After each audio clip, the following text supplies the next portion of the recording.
Hello बच्चों, let's read this question. This question says an unpolarized beam of light is incident on a group of three polarizing sheets which are arranged in such a way that plane of rotation of one make an angle of 60 degree with the adjacent of one. The percentage of incident light transmitted by first polarizer will be. तो इस question में हमसे सीधे सीधे क्या पूछा गया है कि सपोज हमारे पास तीन शीट है पोलराइजिंग की जो कि इस तरीके से अरेंज है कि वो 60 डिग्री एंगल बना रही है एक दूसरे से।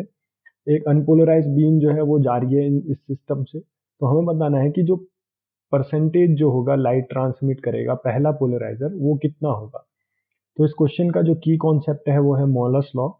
तो पहले हम जान लेते हैं कि जो हमारा जब किसी पोलराइजर से अनपोलराइज लाइट पास होती है तो एक्चुअली होता क्या है।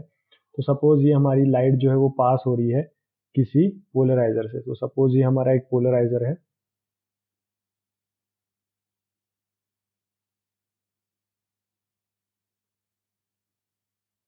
ये इसकी पास एक्सिस है। पास एक्सिस मतलब इस एक्सिस के अराउंड जो वाइब्रेशन होंगे वो उसको पास करेगा, जो इस प्लेन में जो होंगे वाइब्रेशन होंगे।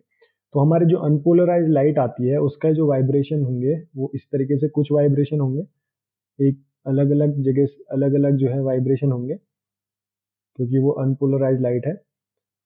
तो ये हमारी पास अनपोलराइज लाइट जब इसके पास से जाती है तो हमारे पास सपोज ये वाला जो हमारा वाइब्रेशन है इस डायरेक्शन में जो है ये एंगल थीटा बना रहा है इसके साथ। तो हमारा केवल इसका ये वाला कंपोनेंट जो है पास एक्सिस के साथ जो ये कंपोनेंट होगा इस वेक्टर का, इसकी इंटेंसिटी का, वो उसको ही ये पास करता है केवल। तो अगर ये हम देखें तो इस वाइब्रेशन के बहुत सारे हो सकते हैं, कुछ ऐसे होंगे, कुछ वाइब्रेशन जो होंगे कुछ इस एंगल पे होंगे, कुछ वाइब्रेशन जो होंगे कुछ इस एंगल पे होंगे। तो अलग अलग एंगल के जो है वाइब्रेशन जो होंगे हमारे इस अनपोलराइज लाइट में होंगे इस एक्सिस के साथ थीटा एंगल कुछ बना रहे होंगे। तो हमारा मॉलस लॉ क्या कहता है, जो इंटेंसिटी होगी पोलराइजर से पास होने के बाद वो होती है हमारी आई नॉट कॉस स्क्वायर थीटा। अब कॉस स्क्वायर थीटा मतलब जो हमारा एंगल बनता है इस पोलराइज लाइट का पोलराइजर के साथ।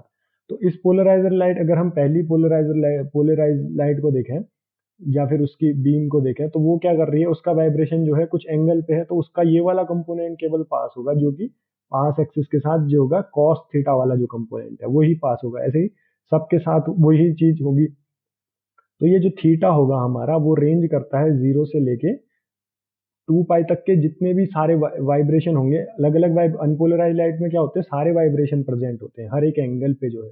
तो हम क्या करेगा, ये जो पोलराइजर है ये कौन, अब थीटा से लेके 0 से लेके 2 पाई तक सारी वैल्यू है इसमें। तो ये क्या करेगा, इसकी एक जब ये पास होती है इसके साथ से तो एक एवरेज वैल्यू देता है, average value of cos square theta.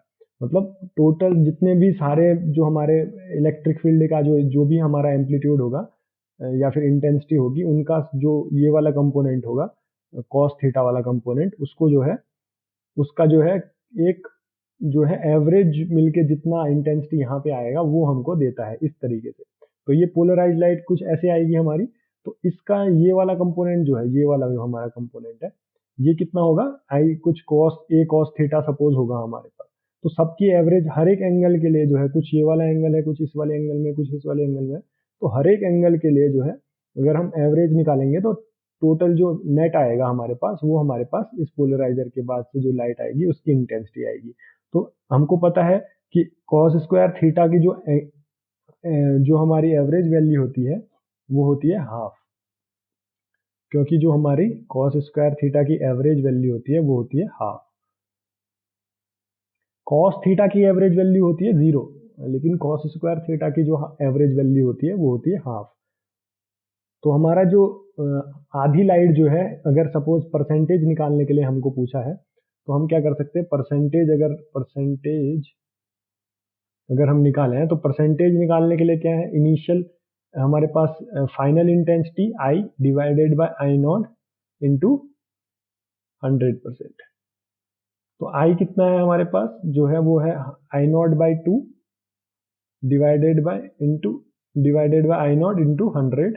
तो हमारे को क्या मिलेगा, परसेंटेज कितना मिलेगा, आई नॉट से आई नॉट कैंसिल हो जाएगा तो 50 50% जो है हमारी लाइट जो है वो ट्रांसमिट होगी, जो कि हमको सिंपली वहां से भी दिख जाता, यहाँ से भी, क्योंकि आई नॉट का हाफ हो जा रहा है तो हाफ जो लाइट है वो ट्रांसमिट हो रही है।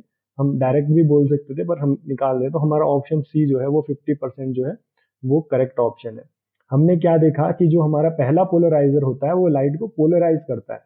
तो पोलराइज कैसा करता है, इसमें सारे वाइब्रेशन, हर एक एंगल पे वाइब्रेशन जो होते हैं इस प्लेन के, तो हर एक एंगल पे वाइब्रेशन होते हैं, तो जो नेट आता है उनका एवरेज जो है वाइब्रेशन जो है हमको मिलता है एक तरीके से, उनका ये वाला कंपोनेंट का। तो वो हमको कैसे मिलता है, I not cos square theta से।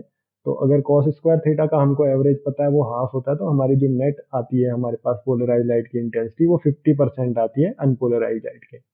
I hope you understand this question very well. Best of